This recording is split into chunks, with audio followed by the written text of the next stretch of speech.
Welcome back to Heads Up with Em. On today's episode, I'm truly honoured to be joined by two remarkable people, Professor Richard Scolyer and his wife, Katie. Richard is one of Australia's most respected pathologists, co-director of the Melanoma Institute Australia, and of course, co-Australian of the Year for 2024. Mid-August 2023, Richard was diagnosed with an aggressive form of brain cancer, glioblastoma, and instead of giving up, he and his longtime research partner, Professor Georgina Long, used his diagnosis as an opportunity to pioneer experimental treatments, pushing the boundaries of what's possible in medicine.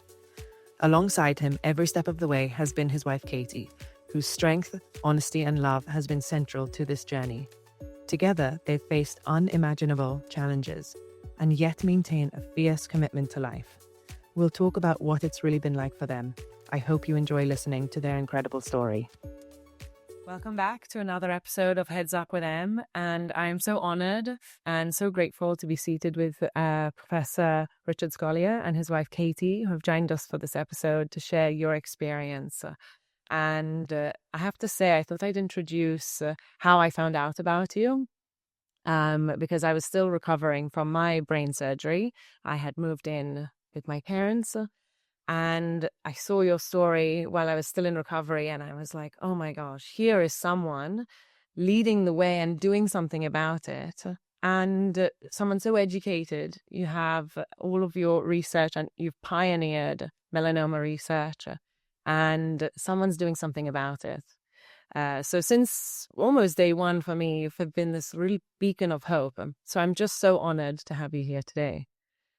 It's a pleasure to be here with my wife Katie. He's actually a doctor too, and someone we've worked together for a little while, but we've been together for a long time. And so you won Australian of the Year in 2024, and now you're on your journey in I guess your research in brain cancer, and of course after your own diagnosis, you're dealing with your own experience.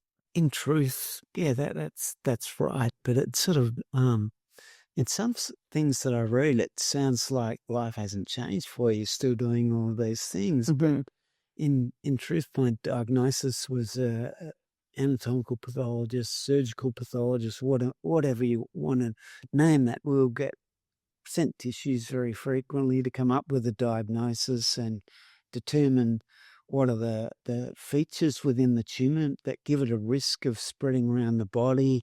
Mm-hmm. And it's from those risks that treatment is decided upon for patients. So this has been our careers. And for me, from an early stage of when I started working in Sydney at RPA Hospital, in the late 90s, I got more and more interested in melanoma research and as well as treatment and diagnosis. My mentor was a pathologist called Stan McCarthy, and he is worldwide famous. So it brought a lot of opportunities to learn things and do things and apply them in a way for research that couldn't be done in the opportunities that I had. So I feel blessed that I had such a team of people to work with and what we could do. Absolutely. I think you kind of pushed past a lot of red tape because of your own experience. You could just be like, okay, well, I know my treatment path. And what was that like for you when you kind of had this red light moment? I know in your book you said it was a no-brainer. You said, I knew I was going to do this. So what was that like for you, that moment where you're like, well, this route could take me this way, but I'm actually going to go in this direction? I wouldn't quite think of it like that, but it is part of our working life. We've got a great team of people who work on melanoma, who work all over Sydney at different places, but that team is so dedicated to making a difference and coordinated in a way that gives opportunities. And it just feels right to go down that path when things don't add up. You want to make a difference, you have to have a crack or whatever to use for it. But to make change, you have to be committed and I don't know, gutsy is not the right term for it, but it's pushing boundaries to try and learn things that will help many patients. And I think you also said in your book, I liked how you referenced the people in melanoma research who had done so much work before you that led to your discoveries and your research. And I think that's what you're doing in brain cancer, really, is you're taking those risks, and hopefully that will build upon a huge chain reaction. And that's how it starts. And brain cancer has been stagnant for such a long time that it needs people to take risks, I think. Yeah. Well, I hope you're right with what you're saying, and it takes some risk, but for me, when the prognosis is so poor, it didn't much pushing to really think that way, and that's how you try and change things and improve things. I was wondering what was it like for you, Katie, when he tells you, treatment is usually standard treatment in this direction, and the prognosis isn't great, but this is what they usually do. But I have a different idea. I'm going to try this instead. What was that like? Yeah, look, it was, again, he had a team of people working on that plan or what the process would be. And there was a lot of discussion about risks and benefits of taking one path versus another. And I think because the prognosis wasn't great, given the type of tumour he had, if he went down the standard path, I guess I held a bit of hope too that taking a different path may just improve things, may extend the prognosis, or even if it couldn't do that, if it could add information to the path for treating brain cancers for people all over Australia or all over the world, well, that was, I think, a real benefit to be had from taking the new path. Yeah. And it didn't seem necessarily that too much could be lost by not taking the standard path, because it wasn't. I think it has more help. And I think I had confidence in the group of people, led by Georgina Long, but along with Richard's neurosurgeon, Brenda Shivalingam, and that fantastic team at North Shore. Yes. Everyone was putting their best brains together, and I have confidence in that process. I could see how much thought was going into it, how much they were bringing in their experience. And so I just had to leave it up to the people that knew so much about it. And I really felt they were so considered, so careful to make this risk worthwhile, if you like, to try a new path. And I think the other thing with Richard, that maybe not everyone who's maybe diagnosed with a brain tumour gets, is he was still functioning cognitively. Yes. So that it was his expertise, his experience also being added to that process. And I could see he was making the decision based on science and the latest research. As Katie said about Georgina's suggestion about going down this path, it just made sense to me to do it. But what I was thinking is Katie's suggested that she listened and was happy to go along with it. Well, I think that's totally underplaying her role in where we're up to, including when it first happened in Poland. To get us home was quite a tough journey at the start, and she played a leading role in making it happen. So, I mean, I guess I asked questions, and I felt, there was a lot I didn't know, not only about the treatment, but, I was a relative like anyone else seeing their loved one faced with this. But your knowledge is incredible. Both Kate and I have independently were the neuropathology registrars, so we understood these diseases, where they're heading, what they look like, and they're extending a lot further than you can see on on radiology, and the surgeons, when they get inside, they can't see the edges because it creeps off. And you knew all this. It's I guess we had a concept of what the term GBM meant and the implications of that. But the latest research or the expertise, that's certainly not my Exactly. So a bit of knowledge. But what was that moment like, given you are both doctors and you might not specialize in the field of brain cancer, but the term GBM. What was it like in that moment, finding out it is GBM? A lot of people don't know what that means in a, initial diagnosis. Was it different for you? We have different opinions on it. Yeah. Hey, you want to go first? Look, the experience in Poland, so Richard didn't get the diagnosis in Poland, just the fact there was a lesion there. But I think the term lesion, after he'd had the seizure, I just felt everything closed in because by extension, GBM would be the expected thing. And so I guess by the time Richard got the GBM actual diagnosis, it was not unexpected. Okay. It had sort of been leading into that for a couple of weeks as the most likely thing. So it was really, but then, looking at the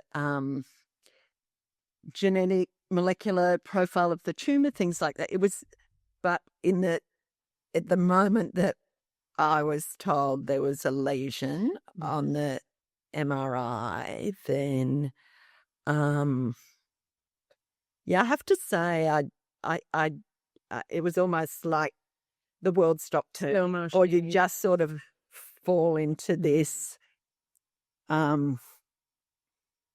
pit, and you just have to take one step at a time. And I guess we were probably each dealing with that diagnosis inside our heads separately, although we were both in Poland.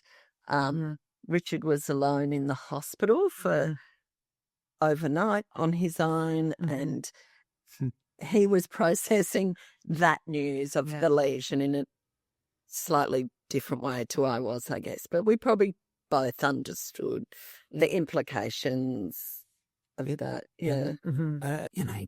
All diagnoses, they start at different places. The final diagnosis is called the pathological diagnosis. It's not 100%. It might be 90% based on what the scans show and how old I am and other issues. So, it's highly likely to be a high-grade glioma, and but we just need to do more and more to prove that's correct before embarking on treatments that are not without risk.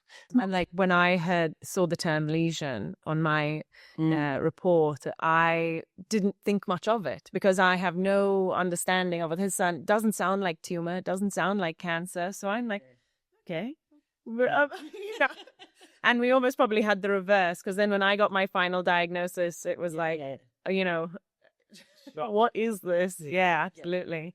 I think you're right. Yeah, lesion just sounds like nothing to me. But What's it weird?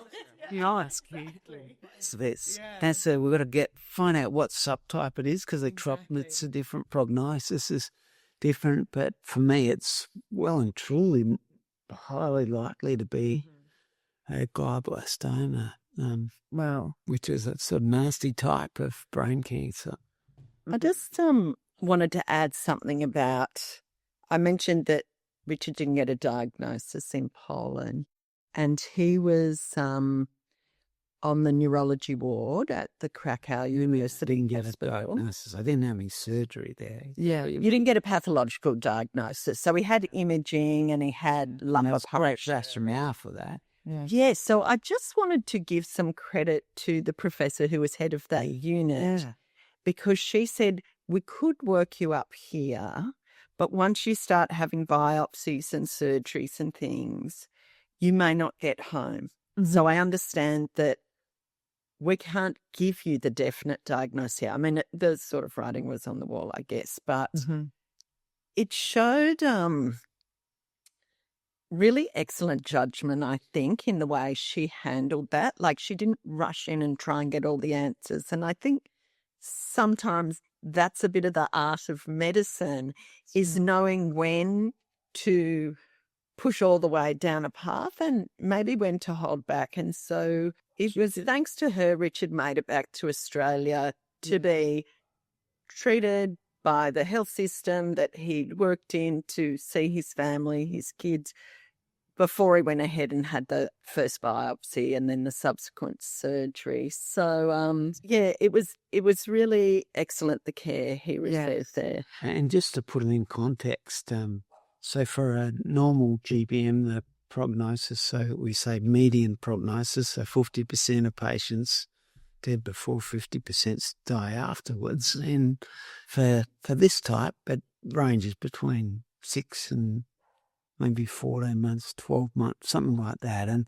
I was told that because I'm not having some of the normal treatment, my prognosis median would be 6 months. So I could live longer or shorter, but no one knows. And some patients who've got poor prognostic tumours live for a lot longer. So you can't prove anything as definitive, change in definitive treatment on one patient. You understand some things. It gives you more info that can be pushed harder to test it in a bigger group of patients.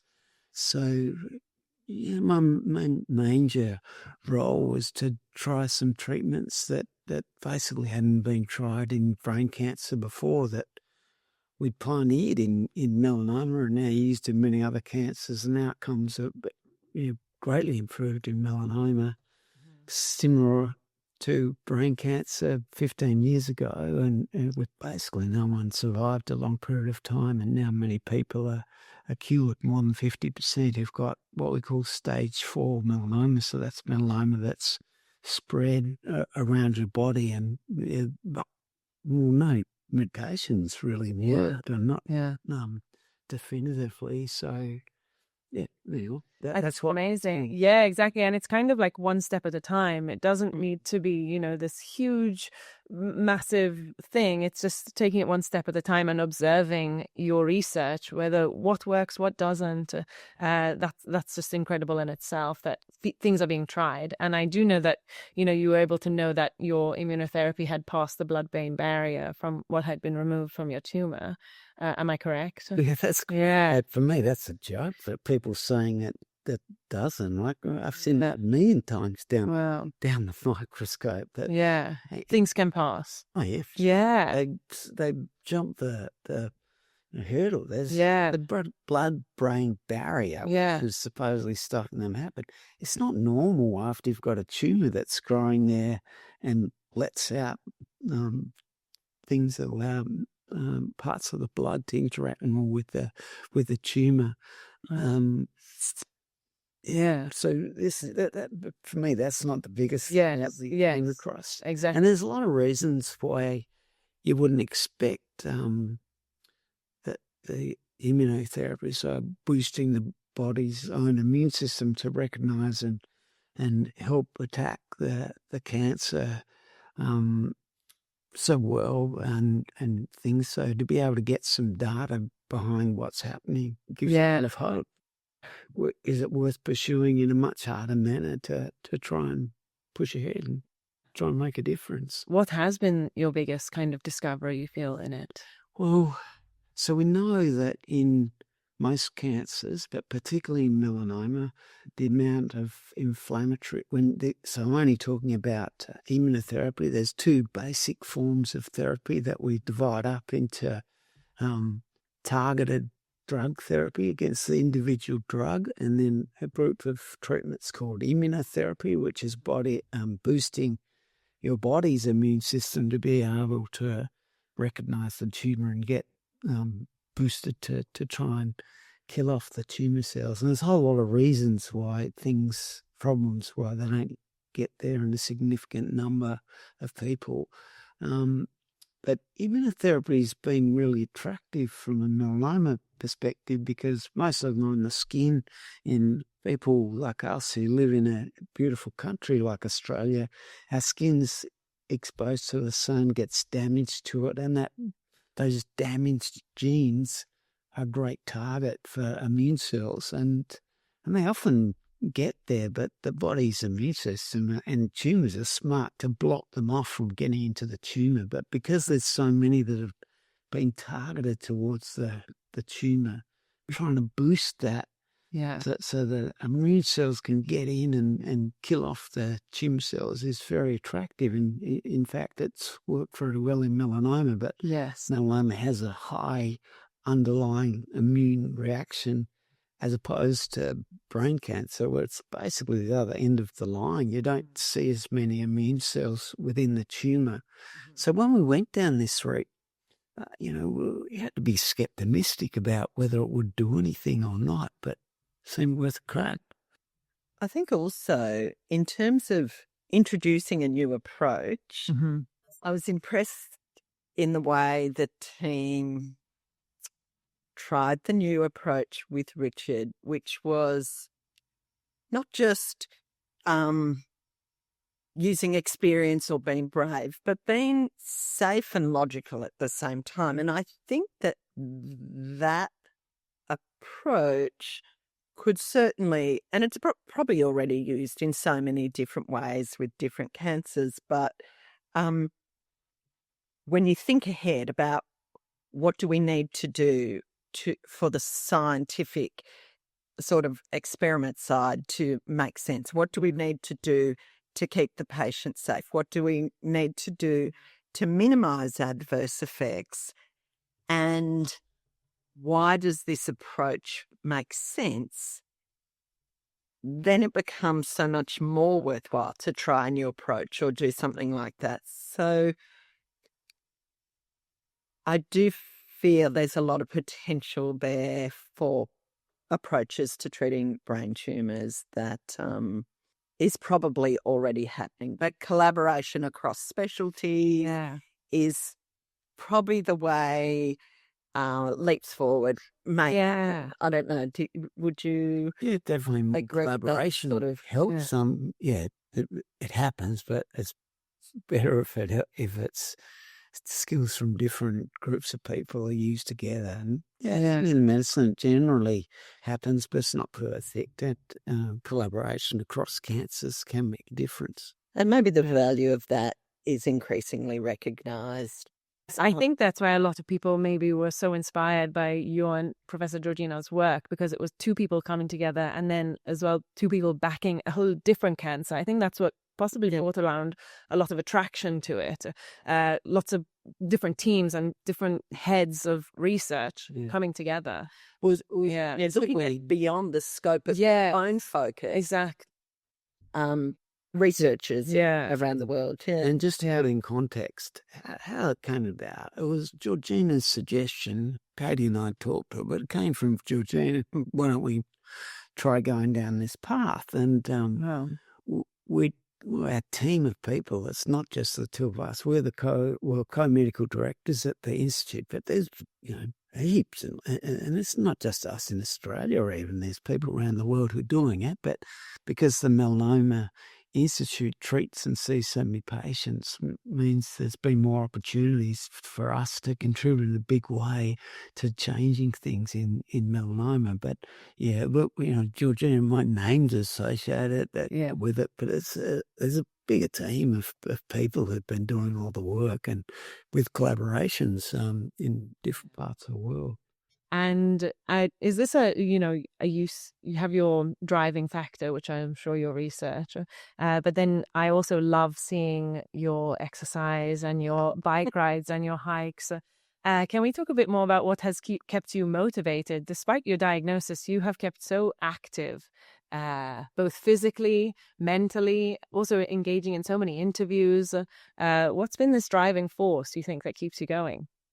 So those things that you talk about, exercise and communication and various other things, have been a major part of my life for a long period of time. And now I've got the direct patient side of it, which is the biggest side of it. And to be honest, my confidence, my support and more proudness of what we've done. Yeah.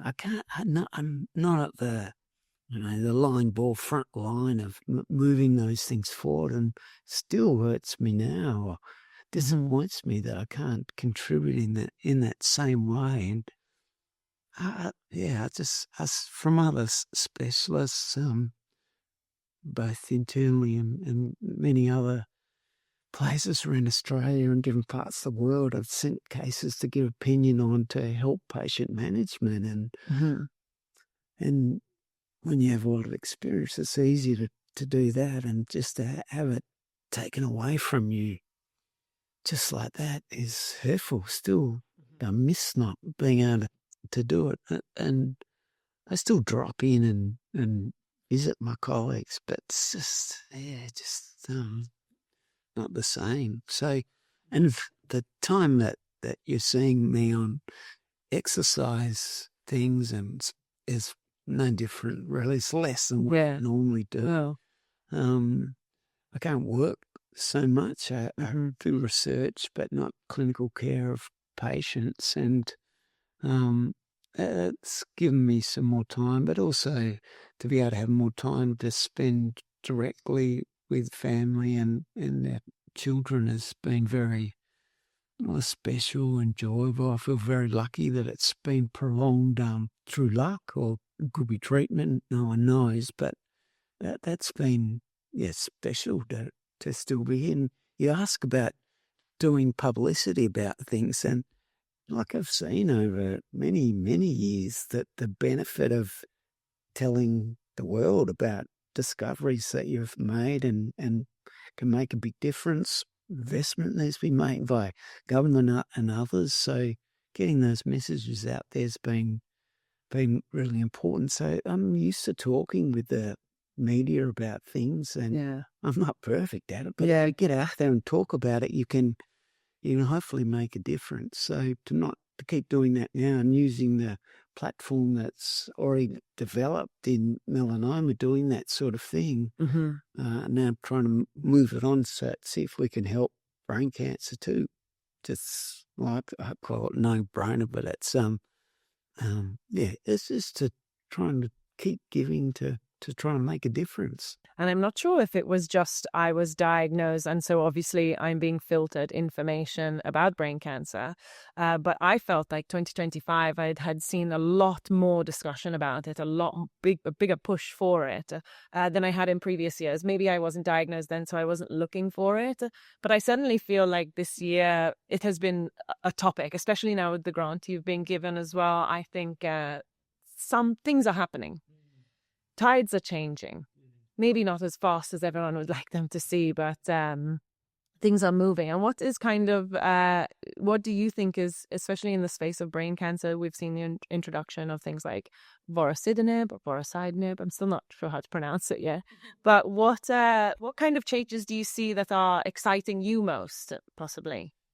The hardest part was initially accepting the diagnosis and be shocked. Cancer incidence and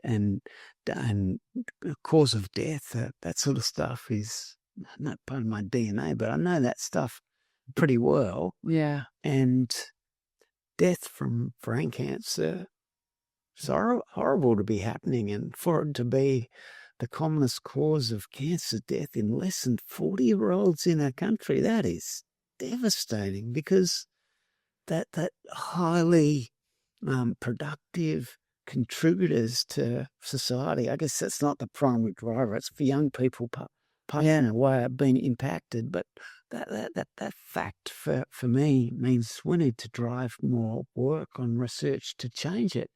But I also know from the other side, as a doctor who specialises in cancers, that there's different risks with different cancers, and most cancers, the improvements that have happened over the last 15 years are astounding. Yeah. But to be then diagnosed with a cancer that's incurable and hasn't changed in all of that time, that doesn't sit right with me. We've got to do more, but it's challenging because it's in the brain, and it's inside your skull. You can't just get in and have a look and try and do something. Yeah. All of the tissue in your brain has a high function for what you do and what you can do. And who you are. Yeah. And so that's really important. And if you've got a tumour on your skin, is it melanoma or not? It's easy to cut it out and get it examined down the microscope and work out what it is. But for brain tumours, to get a biopsy and accurate diagnosis are much more difficult. Yeah. And the other thing is with melanomas, particularly when they've what we call metastasized, but spread from where they started to another part of the body, they're typically extremely well circumscribed. So you can cut it out. But these one in the brain, it's just these tentacles that go off at the periphery, and you can't tell that from even the highest impact types of brain scans that we've got through radiology now. Yeah. You can see the main high level bit where the tumour's really densely populated.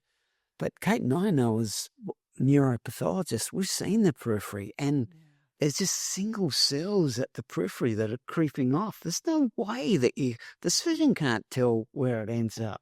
But the more you cut out, you're taking out more normal brain to get further on the tumour. You basically can't, for this sort of brain tumour, cut it all out. So we need to find a way of picking up and treating the tumour effectively without causing major damage, limit the amount of normal brain that is being affected. So yeah, it's like this fine line. When my vision was impacted with my surgery, and my surgeon initially I was like, oh, you can take out my entire vision. I don't care. Like, just get rid of as much as you can. And he was just like, well, there's a fine line between that. It's your brain. It's who you are. I can't just scoot everything out, But yeah, I agree with your statement about how it is kind of ridiculous how it's the biggest disease that kills people under 40 years old. And when I found out, I was quite furious. Why me? Why now? What's going on? I'm 30. I'm healthy. What's going on? And then to find out about this fact and realize, hang on, how did I not know this? Why aren't people talking about it more? Why am I finding about this now? What can we do to change it? Really drove me to kind of do something more about it. And while I'm really grateful I got that good genetic mutation on my side, I know that that's not the same for everyone. So it's really important that we have these discussions and start pushing a little bit further because it's a young person's illness, and it catches you at a time when you're kind of in this moment of progressing in life. You're really enjoying what you've been working towards, Yeah, it's unfair. Extremely well worded. Yeah, I totally agree with what you've said. Thank you. Yeah. Trying to support that in any way I can. But one thing that's changed for me is going from being a cancer doctor, specialist, researcher, to now being on the other side of the coin as a patient with it. Like, I don't know, you do a lot of things over a long period of time. You think you can relate to many patients, and it's different now. Yeah. To have those, I totally sense this, and I see it in some of my friends and colleagues from many specialists who I've worked with at the RPA hospital and elsewhere, and I think about how it's devastated them and totally changed my life. So, what was said to me, or how you introduced me, is something to be open and willing to discuss your cancer. I never viewed it like that. It's never felt like a chore, and I don't know the answer, but it just felt fine to have those conversations. But I thought because I'm medico, I understand these diseases, I understand the treatment and what it's likely to do to me and what the prognosis is, this kind of thing. But but now that the more info you get, your sort of opinion changes over time, and someone presented at the other side of the coin, all these friends that we've had it with who died of cancer, who they're coming from medicine too. Yeah. So, I don't really know. Maybe it's the experience of having melanoma and being open and about discussing things. I don't know. I think it's really powerful. Yeah. And Katie, what's it been like for you supporting Richard through this, as he is also just so driven and I'm going to do this and I'm going to take part in that? Do you ever think maybe we need to slow down, or what's your position in saying that for decades? I try that from time to time, but I don't get anywhere. So I'm just going to let him do. And look, he has fairly good judgment as well, I think. So and I do think he, I think he was saying before, his efforts were through his work, and now he's not able to work as much or work in the same way. Mm-hmm. And I think he's just compelled to put his efforts, on a slightly different focus to also definitely push things forward, help people or whatever. Yeah. And I think also it's a fairly unique opportunity he has to step in and do this. Mm-hmm. And it's almost like, I'm not saying you do think this, but how it occurs to me is he may think, how can I not step in and help in this way when I've got the opportunity and the unique situation to do it? And I think that's incredible. I think it could also, on the flip side, be so easy to also just retreat as well. And sometimes we have those moments. I have those moments as well. I'm more inclined along that way, I think. But then on the other days, I just think it helps keep my mind focused, and it helps my family kind of recover from the situation and come together. And it's a distraction, a healthy distraction that's bringing about a positive change. Do you feel that you've got these kind of healthy distractions? Yeah. I do think also, I think it actually helps the family a little bit. Mm-hmm. Richard is so open, not just in his inner circle of family and friends, but broader. Mm-hmm. It makes it easier to talk about really difficult things at home with the kids or with friends. It takes away, some of the secrecy or that may sometimes be there for people going through a really rough, difficult journey. It's already out there. So easier for people to broach the subject or speak up about their own feelings with regards to concern for their friend or whatever. So I think it's helped all of us. I agree. Even those who are closer to Richard to process it and talk about it. Definitely. And like talking about it is the best part. Yeah. Really, it helps the patient. I find it helps me, but it also helps like kind of difficult conversations with other people. I was very private in my life, and now I've started to share a little bit more about my experience, and I am receiving messages of people, being so grateful for sharing my experience, which I'm so thankful for. But it also helps me by putting it out there, and also helps people in my also maybe circle of friends be like, this is how I'm feeling about it, and this is how I am, and this is how I approach it. So when you want to ask me a question, when you want to talk about it with me, it's not morbid. We don't always have to be sad about it. We don't always have to talk about it in shame. We can just talk about it. It is what it is. It's a fact, and that has helped conversations with my family, watching them, and talking about it in that kind of way. I don't know if you have the same experience. Yeah.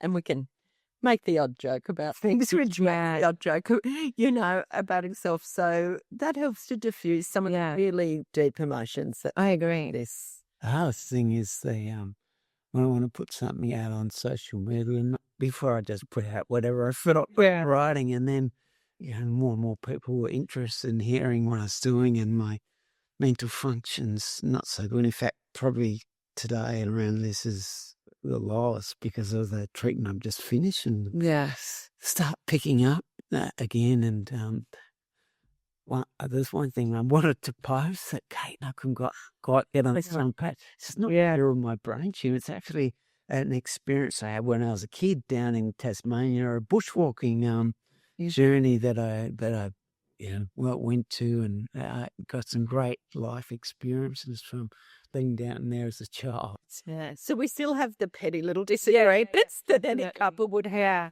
exactly. And it brings a sense of normalcy to your relationship. My husband and I were in the same boat when I was first diagnosed. It's just kind of like, what role are you, or what role are you? And then you become a bit robotic, and then you're like, actually, it's still just us. Yeah.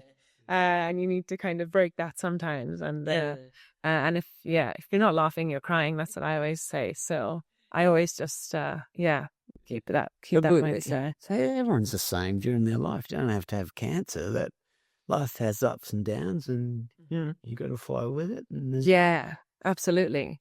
I think I was hit by that hard because I was quite lucky. I'd never really had any kind of thing go wrong. But I did say to my friend, I was like, I think I've just been a bit too lucky. Things have been going my way. And this was 2 months before I was diagnosed. I was like, I know of all these people who have gone through such hard things in life, and I know it's coming for me. Yeah. It's funny like that. But it gives you a perspective shift like no other. And I think I personally needed it. Yeah. I think also by being open, other people are then more open, and you realise some of the incredibly difficult things other people are going through, and they may not talk about it, or it may just be too difficult for them to share it, but you get an increased sense of connection just by sharing the story, and for people to know what you're going through. And then and that's what I feel comfortable about sharing. But well, not necessarily Katie, but many people are very scientific about what they want to put out, and that's not what the journey's about for me, communicating the cancer journey. So it doesn't quite fit right often. Exactly, true. You're from a medical background, so usually things are very scientific, but now it's on a personal level, so it's very different. It's a whole different experience for you. Yeah, absolutely. Well, you've been so busy in taking part in a lot of activities. You've traveled a lot as well. I've seen you go back to Tasmania, and you've been to Chicago earlier in your diagnosis. What's helped you kind of stay grounded and connect with your family and really enjoy family time? Well, obviously, when you've got death's door looking at you somewhere down the road, you've shown a short period. So spending time with your family more than I have in the past has really, really come home to me strongly. But in truth, before all this happened, I travelled so many times a year, maybe 10 times a year, or that sort of thing, to go overseas to share data that we'd produced and interact with other people who are world leaders in the field to push the field forward. So, and I basically haven't done that since I got sick. I had 2 trips overseas, but that's nothing. So this is slowing down. Are you? Well, I only crap overseas since the first year, so 23. So, yeah, I might be one little holiday, but anyway, their life's turned upside down for me. But spending time with family is the biggest priority. That's leapt forward, or I don't feel embarrassed, ashamed of what I've done by dedicating so much of my time and effort to share our information and data with other people and pushing the field forward more. But now this happened, that's not where I want to spend my energy. And I still get contacted by many of my great friends who work overseas. Some of whom actually come and visited us, but but it's just things are different. And I definitely felt that sense of family time becoming so important. Even if we were doing the exact same thing, I just appreciated it a little bit more, or a lot more. And I also didn't let things bother me as much, like little things in the outside world that might have affected me. I was like, well, I have so many bigger things to worry about. That helped me enjoy my time a little bit more, because I'm like, I'm just so focused. If I'm, dedicated to something, then I'm really going to do it. I'm not on my phone. I'm not distracted. And I don't let outside things distract me as much. And that helps me enjoy these moments. They certainly become more special. Yeah. I think everyone has different personalities, and there's so many different aspects that make up it. This is not my area of expertise at all, but just this by meeting people and how different we are reacting to things, what we want to concentrate our time, and trying to find the right way forward. It's going to be different for different people in different scenarios. So, yeah, it's hard to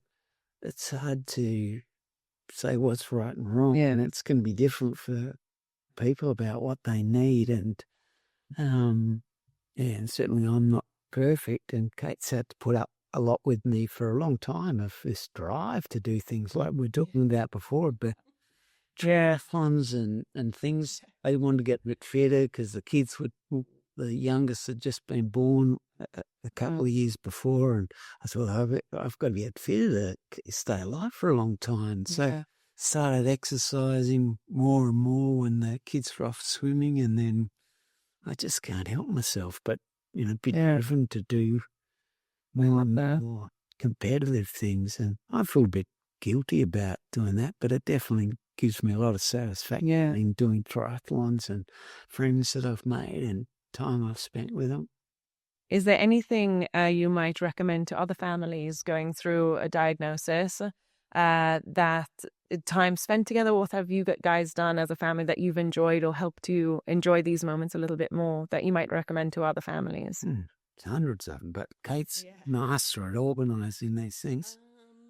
I guess it's interesting because our kids, I think they were all teenagers when Richard got diagnosed, but moving from school to, after school life, the point at which they're becoming independent, spending more time, becoming the adult, or finding themselves in a way, I guess. But at the same time, trying to find just really nice ways to spend time together. And so we can't totally smother them and say every minute of your day has to be focused on your dad, go and live your life. Yeah. And so I guess we're a bit more mindful just to make the times the kids are home or we're all here is to just do something enjoyable, like not, I don't know, go off and do some work or, at your desk in the evening, but just to enjoy the time having dinner or it can be something simple. I agree. And say your first choice of show, but and the kids really like that too, to sit there and do something normal, enjoy the normal parts of life, joke, don't be. And they sort of saying to us, don't be on your phone, just start together. They're very good, and they're making the moments count too, I guess. Yes. Better than I was when I was. Oh, really? That's right. And I guess the other thing is I've found, or maybe it's just been understanding or giving a bit of leeway for people's emotions, because they're going to come out. Yes. There's going to be some slammed doors. There's going to be some where people may need some time alone or may just need to vent in some way. I guess the stress or worry they're carrying with them, the unknown, how do we as adults deal with that? Let alone, exactly. But I also reckon with it, and I'm not supposed to say this publicly, but they have different personalities or different ways of dealing with talking about problems that inevitably hit you in life, and how much it knocks them around, what they want to do next. So, even it's different in this situation. Well, that's what I think. maybe opens up the door to communication methods that you we're very not conscious. predicted before. Helped communication. We're sort of thinking around the problem rather than and more focused on the relationship things as well, not just the time spent together. It's just an observational thing. Men can often find a way to be there for their friend or family without actually saying the words. Yes. Cancer or something like that. They feel that support. I agree. I told my husband, like, do you need to go to a support group for men, and what does that look like? And for me, I have mothers group, and so I speak to them in there, and that's really good. And I was like, what could I do to help organize something for you as a man? And he was like, we just go down to the pub, or we just go for a surf. And I was like, okay, I guess that is what you do, and that's okay. And he's like, no, that's fine. And I was like, all right, I won't meddle with your masculine way of doing it. Come to me if you need me, but I'll leave you to it. That's good. Yeah, exactly. And they have their own way. And I'm a family of sisters. I don't have boys. So understanding my husband has been a bit of a science experiment. Yeah. Yeah. And I guess taking this support, it's really lovely. The people who've stepped in different ways, and maybe sometimes there's a tendency when you're faced with this big challenge is to maybe feel it's too big to put that on other people, or you have a lot of difficulty yourself dealing with it or processing with it. But I have found the support of friends who know what's going on, and they're not, it might be come for a walk, or let's go out for dinner, or, drop off a meal. There are so many different ways. Yeah. Where little ways of showing support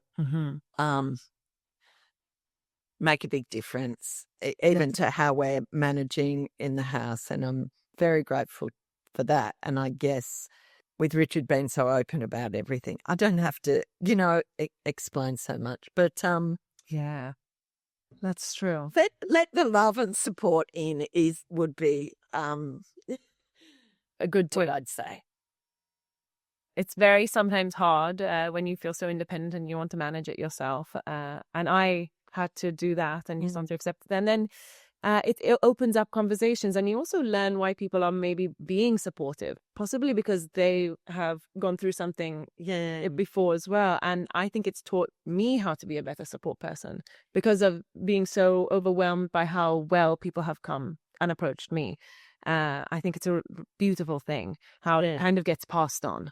Yeah, must encourage that sort of thing. And, every now and again something happens and you think,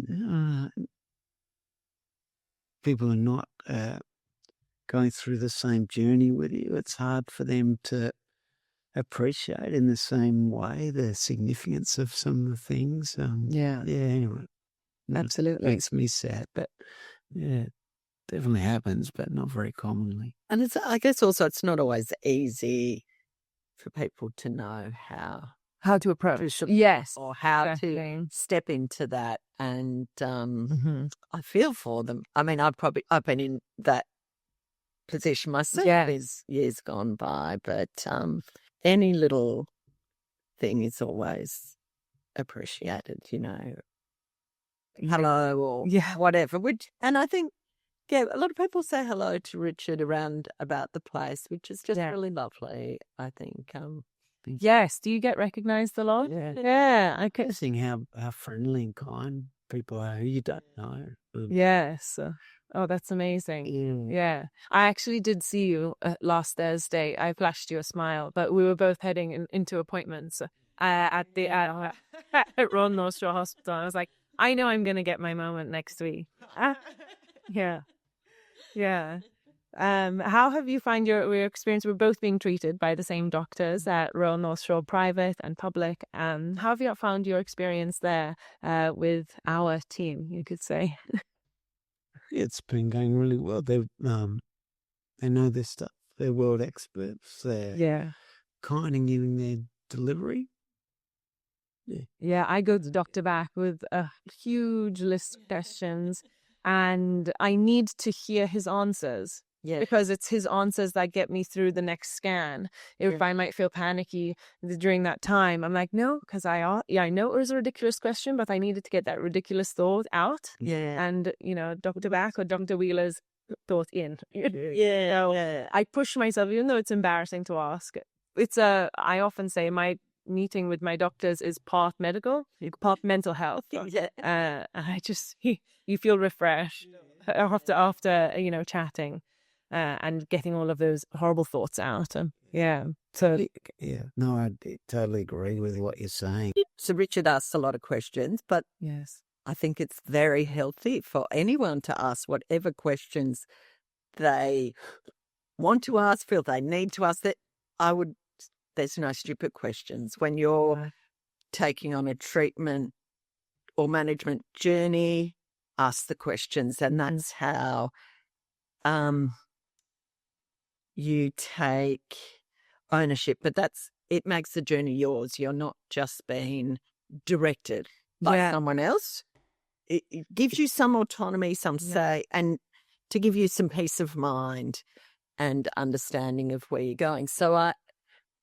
But what I'm struck by with the team at North Shore, Helen and Michael and Jamie Drummond, Richard will, just discuss the scans, and Marina as well. They always see Richard as a patient and a human being, and he's not just someone who asks a lot of questions or who is actively involved in these discussions. I like their approach with that of keeping Richard the person as the focus of their management, and they're very considered about, which I think they do for all their patients, very considered about finding the best way forward for each individual. It's not just exactly, and they're willing to discuss it. And you have the time of these professionals who are so experts, and I just think that's right. I'm so grateful to have their time, and so let me ask what I need to ask, and it's a real blessing. Oh, good. I feel Richard's very well cared for. Oh, good. I don't feel like it's special compared to anyone else. Our consult length is similar to other patients. Yeah, you're not getting anything different. What anyone else who turns up to the clinic or to the appointments is getting. They really see everyone as a special, unique. I agree. To have Marina's phone number and email as well, and just ask her any questions, I find so helpful. And I know not a lot of patients have that, nurse practitioner who they can ask. And between scans can be a really scary time as well, especially in the early stages when you might be recovering from surgery or radiation. What is the symptom? What's the sign? Yeah, right. It makes all the difference. There's always, one question and answer will bring on another one, and the patience with which Marina deals with it, and her depth of experience, and also acknowledging it's not a predetermined path for anyone. Everyone's going to have their swings and turns and unexpected little tools or challenges. It's no trouble for the team to deal with all that, and that's amazing. I'm so glad you're also having a positive experience. And is there anything else that you'd like to share with us? Well, I guess to add in, I'm not in my best form at present with some of the challenges that have been going on. But Kate's summary of some of the things and way that this amazing team of uro-oncologists or not just neuro-oncology, but in the brain cancer field, are just truly amazing in their knowledge, kindness, and care, and just delighted in having them as part of the team that's helping me and my Katie and other family members going through this journey.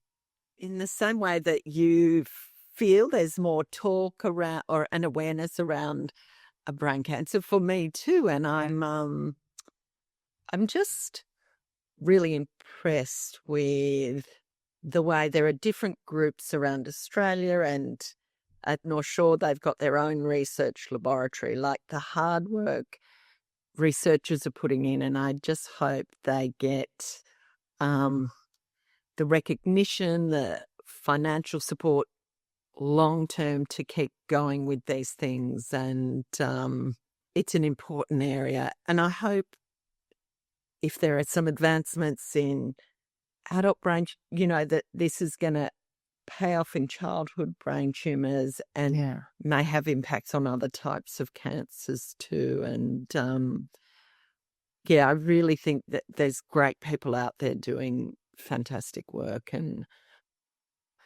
really hopeful that I agree. I can see a ripple effect happening. Hopefully part of your research will be part of that ripple. I think that's what's made a huge impact, especially for me, just coming from a patient.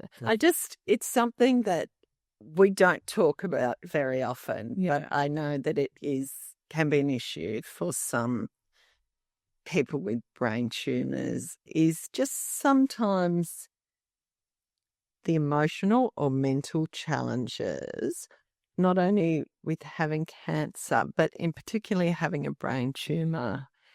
And it can affect things like mood or emotions, which may also be challenging sometimes for the families trying to support that. And it's not an uncommon challenge, as I understand, but it's maybe something that's not necessarily out there that the families and patients themselves may have trouble talking about. So in terms of other people going through it, you're not alone in whatever challenges you face, even if they're not particularly related, obviously, to the tumour itself. It's going to bring up a lot more challenges, and whatever they're doing a great job just by being there to support that person. I agree. There are so many invisible intricacies that come with cancer. Not just the cancer. Often it's, the surgery, the results of the surgery, the results of the medication they might be taking can impact you, and people might not see that and might not notice it. And it can be small or it can be very big. And you're not just overcoming one thing, which is the cancer. Actually overcoming so many other things. I totally agree. I really appreciate your time today. Thank you so much. Thank you. Thank you.